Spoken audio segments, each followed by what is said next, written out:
teman-teman semua, apa kabarnya hari ini? Nah, Koko yakin nih, hari ini pasti teman-teman merasa luar biasa. Nah, yang merasa luar biasa, bilang amin. Amin. Nah, sebelumnya kenalan dulu ya. Nama Koko adalah Ko Jojo. Nah, teman-teman, Koko juga punya satu teman lagi nih, teman yang sangat spesial. Nah, ini adalah teman Koko. Dia bukan topi biasa. Dia namanya adalah topi kebenaran. Nah, topi kebenaran ini punya satu kemampuan yang spesial. Dia akan selalu memberitahu Koko apa yang sebaiknya Koko lakukan. Hari ini kayaknya dia lagi mau ngomong nih.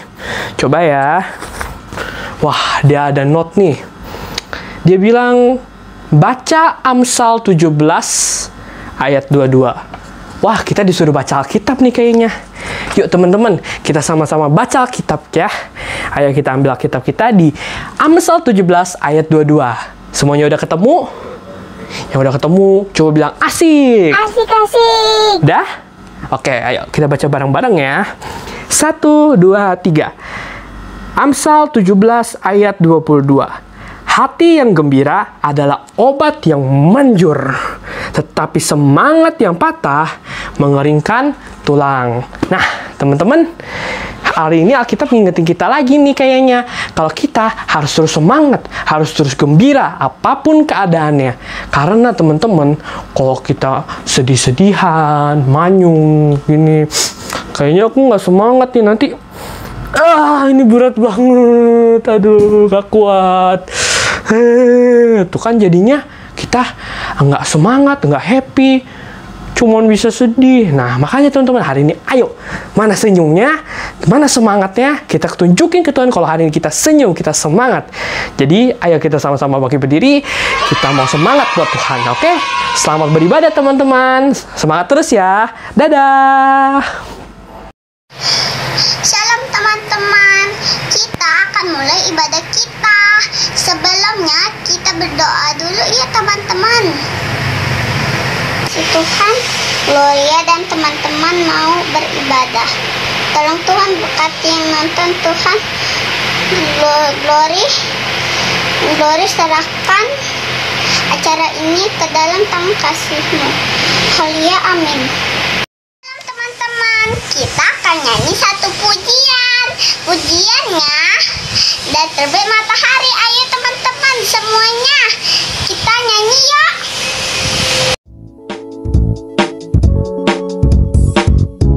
Sunrise, sunset.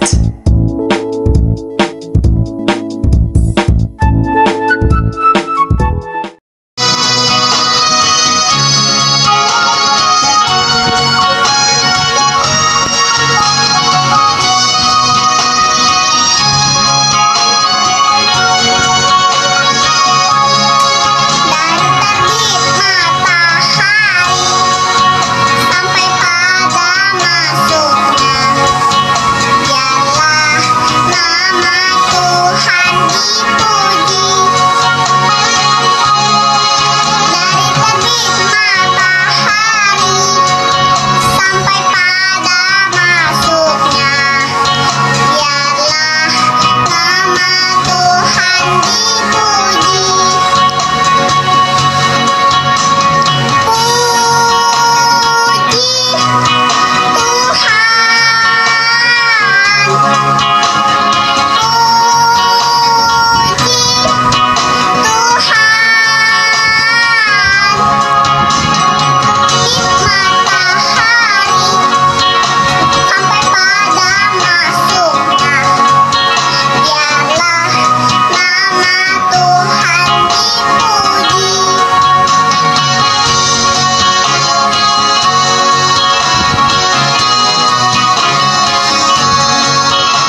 Tuhan, pakailah hidupku selagi aku masih kuat. Bila saatnya nanti ku tak berdaya lagi, hidup ini sudah jadi berkat.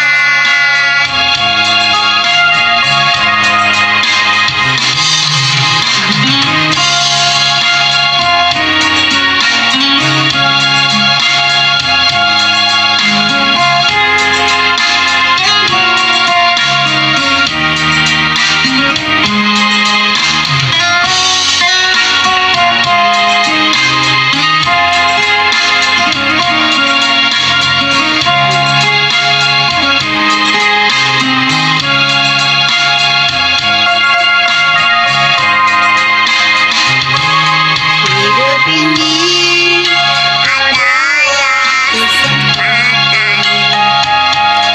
Hidup ini untuk melayani Tuhan. Jangan sia-siakan apa yang Tuhan beri. Hidup ini harus jadi berkat.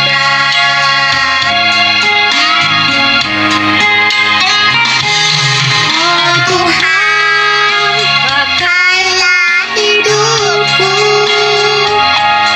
selagi aku masih kuat.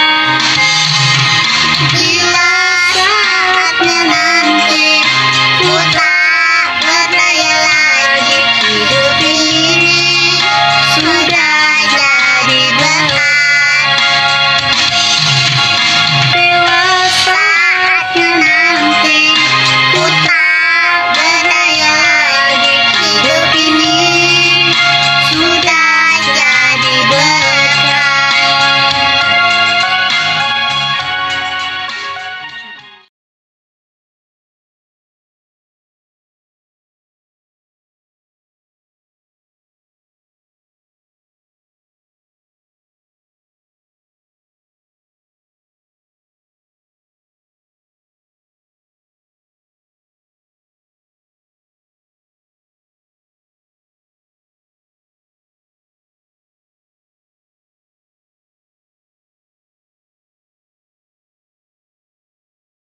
Tuhan, kita doa dulu ya sebelum kita dengar firman Tuhan. Kasih Tuhan, Gloria dan teman-teman mau mendengar firman Tuhan. Tolong Tuhan, berkati yang membawa firman Tuhan, berkati juga yang nonton Tuhan, supaya Glory dan teman-teman bisa mengerti apa maksud Tuhan. Berkati semuanya Tuhan. Haleluya, amin.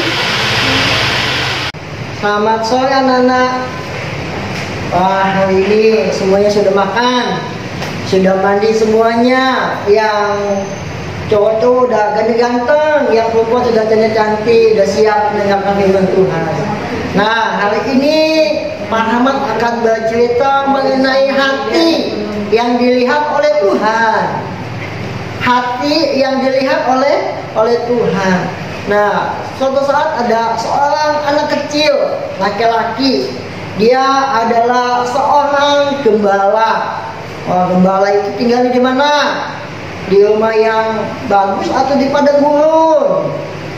Nah, anak kecil ini dia tinggalnya bersama dengan domba-dombanya di padang belantara. Jadi kasih makan, kasih minum.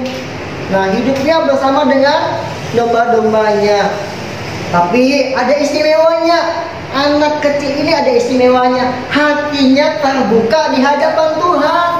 Hatinya suka memuji Tuhan. Jadi apa-apa ingat Tuhan, apa-apa ingin memuji nama Tuhan. Dia suka mengucapi. Wah, ketika dia bersama dengan domba-dombanya, dia ada di bawah pohon, dia memuji nama Tuhan. Jadi kemanapun dia berada, dia ingat nama Tuhan. Nah, suatu saat datanglah seorang besar. Nah, Nabi Tuhan yang bernama Nabi Samuel berkata kepada papa dan anak kecil ini, "Pak, saya diperintahkan Tuhan untuk mengurapi satu di antara anak bapak yang akan menjadi raja."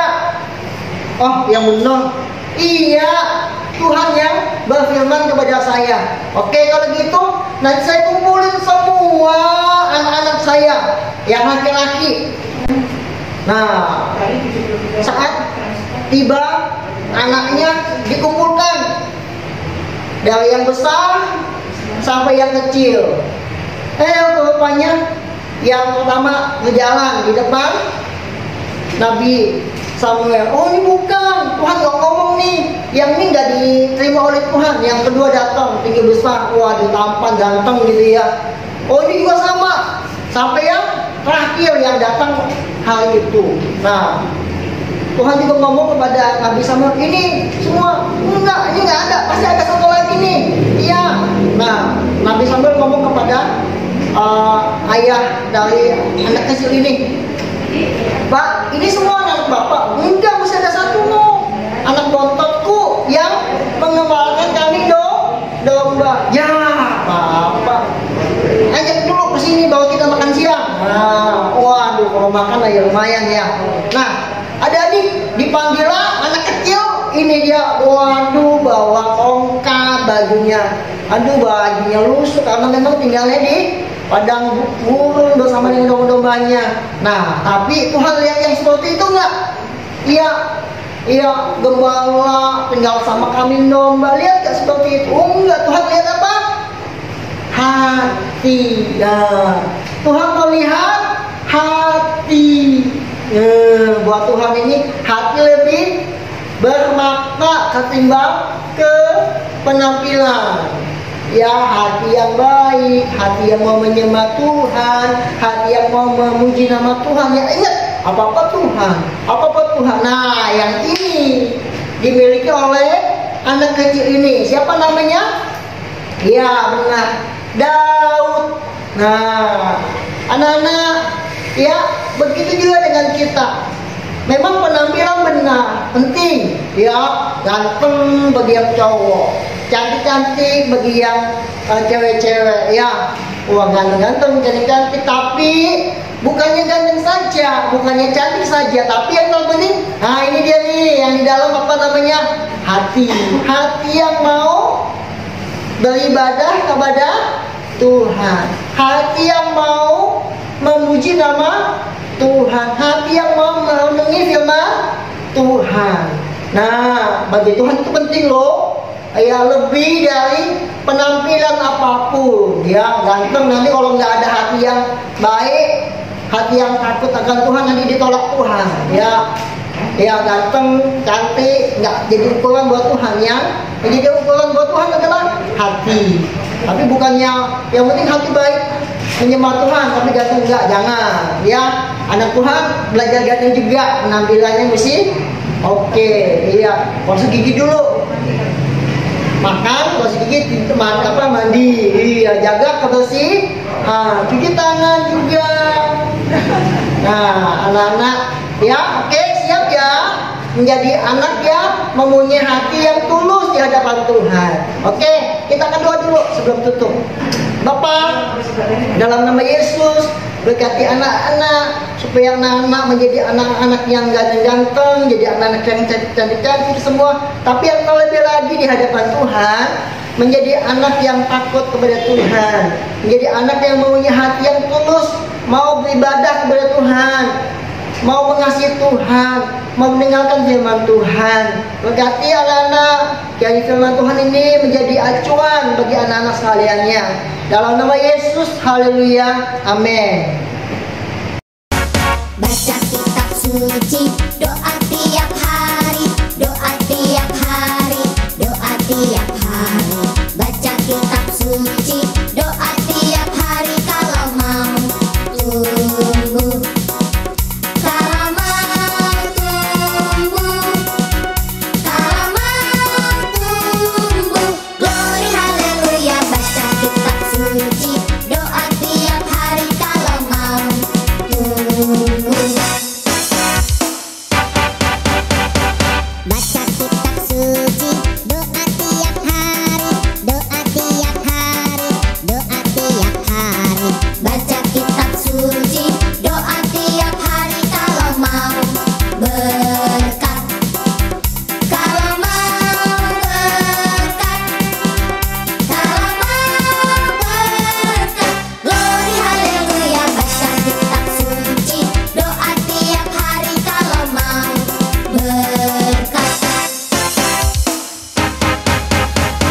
baca kitab suci, doa tiap hari, doa tiap hari, doa tiap hari. Baca kitab suci, doa tiap hari kalau mau damai, kalau mau damai, kalau mau damai. Glory haleluya, baca kitab suci, doa tiap hari kalau mau damai. Pasal 15 ayat 11 sampai 32 berjudul Perumpamaan tentang anak yang hilang. Ada seorang bapak yang memiliki 2 orang anak, dan bapak itu sangatlah kaya. Dan anak bungsu meminta sebagian hartanya. Dan ia pergi keluar rumahnya. Dan ia menemukan sebuah kota, dan di dalam kota itu dia berfoya-foya. Dan saat ada bencana kekeringan, uangnya pun habis, dan ia mencari pekerjaan. Dan pekerjaan yang dia temukan hanyalah menjaga ternak babi. Dan ia kelaparan sehingga ia sampai ingin memakan makanan babi itu. Dan ia teringat kepada ayahnya yang memberi makanan babi. Dan ia pergi ke rumahnya, dan ia melihat bapaknya, dan bapaknya melihat ia juga. Dan ia lari pun mengarah ke bapaknya. Dan bapaknya pun memeluknya sambil menangis.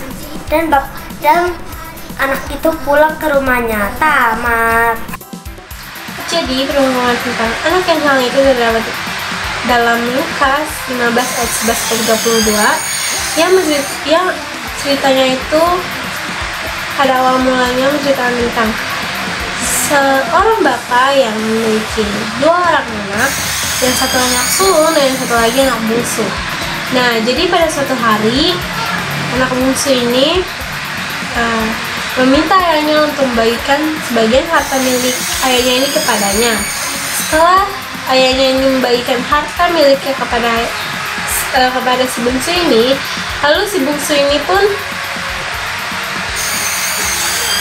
pergi ke suatu negeri yang jauh letaknya, dan di sana pun ia memboroskan ataupun menghambur-hamburkan harta yang telah ayahnya bagikan kepadanya, dan dia pun hidup berfoya-foya. Dan pada suatu saat negeri itu mengalami bencana kelaparan, dan ia pun akhirnya hidup melarat, dan ia bekerja sebagai penjaga babi. Dan karena ia sangat kelaparan, ia pun akhirnya berniat untuk memakan ampas babi ataupun makanan milik babi itu. Nah, tapi dia juga teringat kepada ayahnya, dan dia pun berniat untuk minta maaf kepadanya dan kembali kepada ayahnya. Tapi ia juga berpikir kembali bahwa ia pun tidak pantas untuk mendapatkan maaf dari ayahnya itu. Seketika ya ayahnya pun melihat dan mendengarkannya, dan bergerakkanlah hati ayahnya ini pada si bungsu ini. Lalu ayahnya pun berkata, kenakanlah jubah dan sepatunya ini kepadanya, dan kenakanlah cincin ini di jarinya, dan sembelikanlah lembu ini, dan marilah kita bersukacita karena anakku yang mati telah hidup kembali. Nah, setelah itu lalu anak sulung ini, setelah ia dari ladang, ia mendengar bahwa di rumahnya itu terdapat suara suling dan tari-tarian, dan akhirnya pun ia menanyakan kepada seorang hamba, dan seorang hambanya ini pun menjawab bahwa adikmu telah kembali dan ayahmu telah menyembelihkan lembu kepadanya. Dan terdengarlah si sulung ini, dan si sulung ini pun akhirnya marah dan iri hati, dan setelah itu akhirnya si sulung ini memutuskan untuk tidak kembali ke rumah. Tapi ayahnya pun melihat si sulung ini dan keluar dan berbicara kepada si sulung ini. Dan si sulung ini berkata, bertahun-tahun aku bersama Bapak, tapi aku tidak pernah sekalipun melanggar perintah Bapak. Tapi mengapa Bapak tidak pernah mengembalikan lembu kepada aku dan sahabat-sahabatku, sedangkan si bungsu itu telah menghambur-hamburkan harta milik Bapak dan bersama pelacur-pelacur itu. Lalu bapaknya pun menjawab, karena engkau telah bersama-samaku dan bersukacitalah karena adikmu si bungsu itu telah kembali dan sehat, dan yang telah mati hidup kembali. Setelah itu kita menemukan kesimpulan di dalam pemahaman tentang anak yang hilang ini bahwa kita tidak boleh memiliki rasa iri hati kepada siapapun itu, dan ingatlah bahwa Tuhan Yesus itu pemaaf. Jadi setiap kesalahan kita, kalau kita mau bertobat dan kembali kepada Tuhan Yesus pasti akan memaafkan kesalahan kita. Doa tiap hari kalau mau berkata, baca kitab suci. Doa tiap hari, doa tiap hari, doa tiap hari. Baca kitab suci, doa tiap hari kalau mau damai. Kalau mau damai. Bersama kami dalam Kids Service tiap minggu jam 4 sore. Tuhan Yesus memberkati.